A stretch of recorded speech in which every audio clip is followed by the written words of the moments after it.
Hi guys, welcome back to Spotaria channel. So today in this video, I'm gonna show you how to turn off Talkback in Realme. But before I continue this video, so I hope you like, comment, and subscribe to support this channel. And don't forget to hit the notifications bell. So without any further ado, let's get started. Well guys, here if you wanna turn off the Talkback, if you wanna slide, if you wanna touch your screen, you just have to use your two fingers to slide it like this.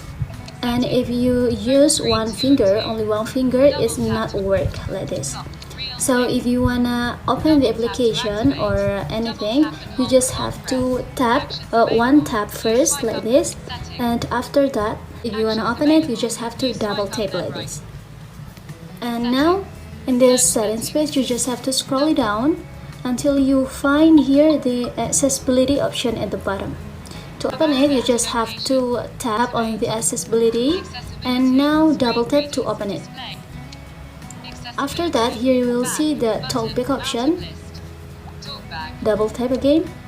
And now here you will see the last Talkback. If you want to turn off the Talkback, you just have to tap on this toggle. Now I'm gonna tap on it like this, and I'm gonna double tap. After that, tap on stop. And as you can see, it's already off. So yeah, just it guys, I think it's enough. Thanks for watching this video. I hope this video will help you. Don't forget to leave your comment in the column below. I'll see you soon on the next one, and good luck!